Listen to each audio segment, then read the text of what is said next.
Rubiel wins 10 out of 10 times. Rubiel destroys Krizo. What's up guys, I'm welcome. You're watching Fazi Fitness.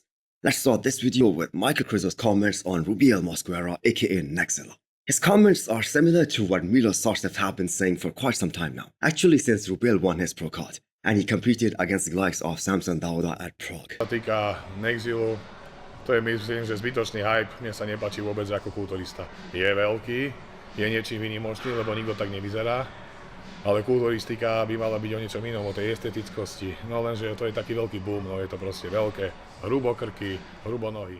That Rubiel has huge quads, there is no doubt. But he has no shape, he has no V-taper, and Krizo also emphasized on this fact that Rubiel has no statics. But if you guys remember, everybody on that muscle and fitness podcast, including Nick Walker, were so impressed with Neckzilla, and all of them had Rubiel beating Krizo in the future. He comes in better condition.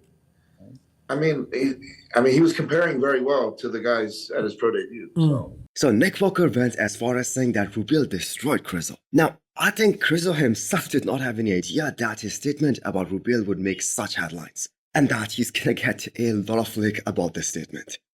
So, him and Rubiel have shared the stage once at Prague, and Rubiel was arguably beating him in some shots. For instance, he was beating him in all the side shots. And we are talking about a guy who was making his pro debut here. And on top of that, we have to keep in mind this guy is just 28 years old. And now it's just a matter of time and how quickly he builds up more cap delts. Because if he's able to do that, he's gonna be a very dangerous bodybuilder in the future.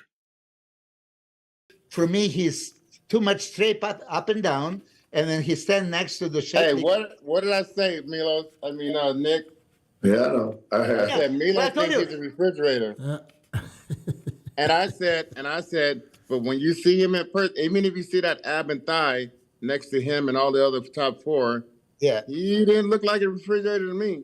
So in terms of the hype and the Olympia, Michal Krizo commenting on another athlete with whom he's gonna battle out for years to come. I'm sure they're gonna be sharing the Olympia stage for many years to come. Now that is a good thing for the sport. This is exactly how rivalries are ignited. This is what creates more hype. This is what engages the fans more. So Rubiel versus Krizo.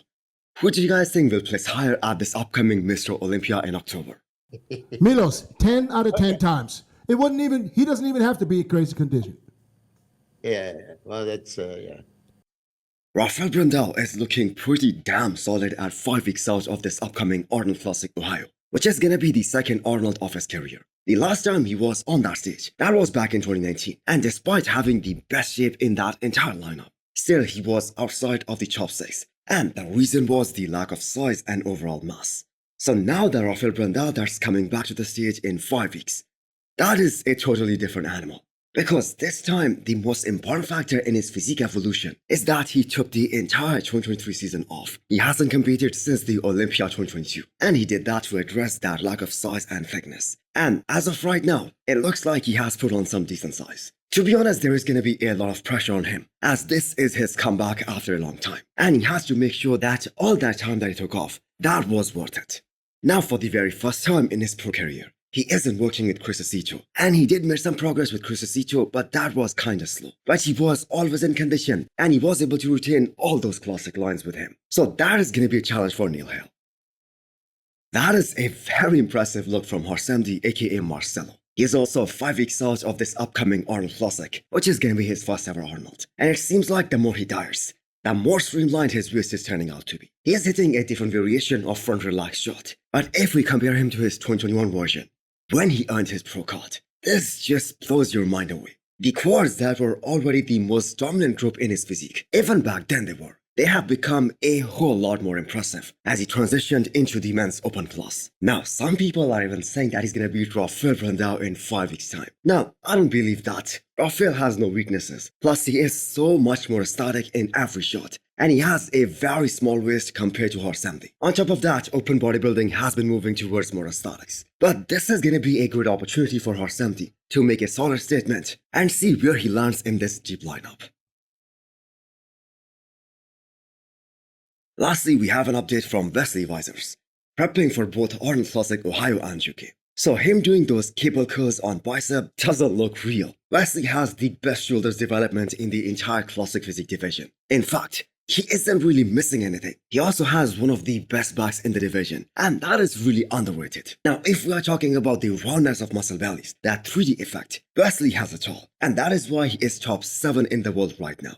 Now, he had kind of a blocky waist when he started out, and that is one thing that's still holding him back. But there has been great improvements in the overall flow of his physique in the last 2 years. And that happened because he was able to improve his quad sweep. But this is a tough lineup for classic physique division, and Wesley is definitely coming strong. So let's see where he lands this time. So hit the thumbs up button if you liked the video, and smash the subscribe button if you wanna come back for more. Thanks for watching.